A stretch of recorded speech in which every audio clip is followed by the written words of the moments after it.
If you're the director of a UK limited company and wondering what exactly do you need to file in the scenario where your company has barely traded or indeed done nothing at all. Now, I'm going to be sharing with you exactly what you need to do and also why the assumption of not filing anything in this scenario is the wrong choice to make. Now, the first thing is this particular assumption of not filing anything simply because your company did nothing, quote, is wrong. And this is the case because at the very minimum, even if your company didn't do anything, then you would be expected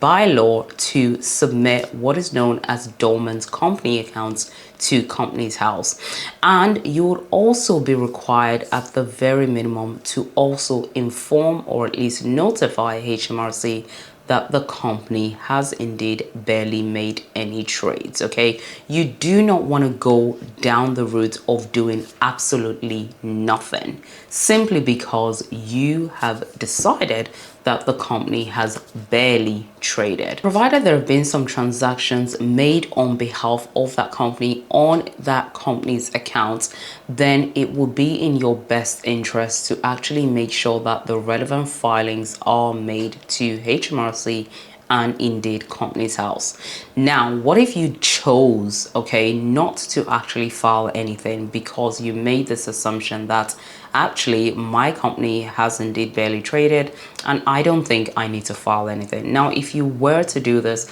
then you would really be putting yourself at risk of not only having that company struck off by Companies House, but you would also be putting yourself at risk of incurring penalties and fines by HMRC, because essentially HMRC will still be expecting a submission of your tax return and Companies House will be expecting for you to make some form of a declaration that the company is either dormant or indeed is expected to file a complete set of accounts. Now, it's very important that you do not go down the path of deciding to file absolutely nothing, because that would be very, very wrong to do in this scenario. Now, at this point, you might be thinking, well, in that case, Tess, what exactly do I need to do? Well, you have a few options, 3 to be precise. Now, the first option you have is to simply mark that company as dormant and then notify HMRC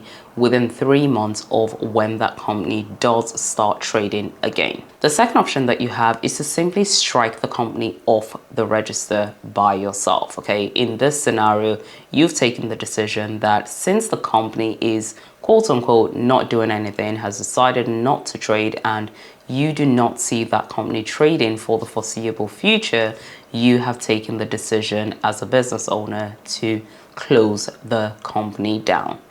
The third option that you have is if you wish to actually keep hold of this company and maybe you see that you might potentially start trading with this company within the next month, or things are just a little bit slow for the time being, then what I would advise is to ensure that you actually file your relevant annual filings as expected of you as the director of the company. File that over to HMRC and also to Companies House so that at least your company is actually keeping in line with its obligations, okay, on a statutory perspective.